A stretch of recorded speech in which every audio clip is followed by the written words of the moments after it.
IndyCar champion. You've won IndyCar races. Why can't you jump to F1? Why can't you have a super license? Why do you need to go back to whatever it is, Formula 2 or 3 or 4 or whatever, to get the requisite amount of points? Is it the cars? Because that's not it. Is it the tracks? Because they race real tracks in IndyCar. Like, what is it? Is it something against American racing? I think that might have something to do with it. I also think FIA doesn't take IndyCar as a prestigious series. Everyone else in the world does, but because FIA, NASCAR owns IndyCar pretty much, right? Like it's the same type of owner group. So when they look at it as, they have their own rule book, they have their own everything. FIA is just like, well, I'm not going to let a NASCAR driver come in and do a Formula One race.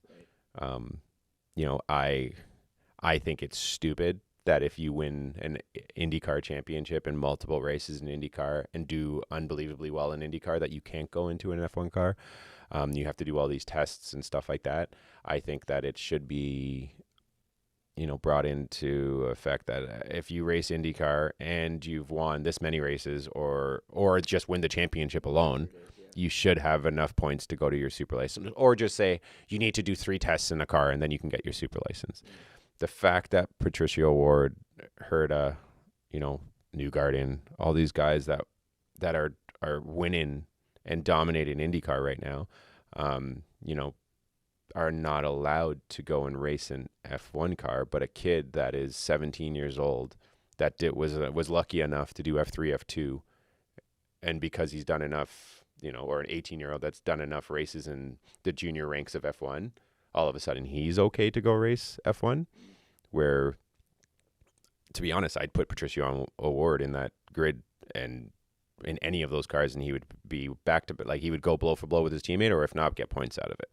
That kid's raw talent. He is raw speed. When he got to IndyCar, all he had to do is learn how to drive a tire and save it, because he was so fast and just didn't care and made it work, that his tire management wasn't the greatest. But, you can teach that to people. It's one of those things where, it's hard to teach someone to go fast, but you can teach someone to slow down. Yeah. Right? So I think, when you look at it, Colton Herta, again, another guy that he's been winning races. He has a great background in motorsports. He's very successful, and he should be able to go to IndyCar, to go to F1, just straight from one team to the other. Do a bunch of preseason tests, or do some, FP1 tests coming at the end of the year to show, like, look, he's not a weapon. And now let's go race. Newgarden's won how many championships, and they won't put him in a car? It makes no sense to me, and it has to be a political thing with FIA looking at North America being like, well, it's just a circus over there. It's not prestigious. I wonder if eventually the money changes it, because look how many American Grand Prix they have now. Yes, and the good thing is Liberty is an American company that owns it. So they can look at it as, okay, we need to talk to FIA and get this changed, because we need to have more Americans in this series. Luckily, Logan Sargent is going in next year to F1. Again, not taking anything away from him, but he's a kid that, finished 4th in the championship, and 4th in the last race, 2nd in the championship.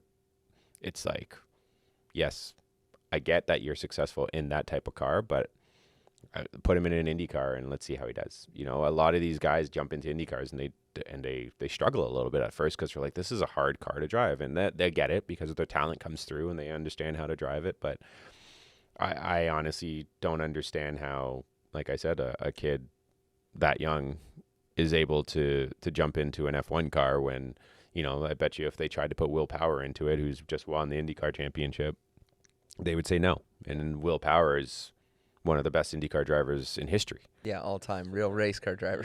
Yeah. And it's just, I would love to sit down with Paul and have this conversation because it's just one of those things. I think it's just it's an ego thing with FIA. I understand why the rule is there, to stop these 16, 17-year-old kids with lots of money to get into an F1 car, because it would happen if they didn't have this rule in. But then you have to look at it. You have to put IndyCar at the same, like, at least the same level as GP2 or F2. Like, you have to. Like, if you're winning that championship, I guarantee anyone on that F2 championship is not going to win the IndyCar championship.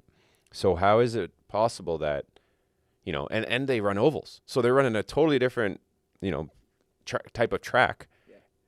And they're master in the ovals, they're master in road courses, they're master in street courses.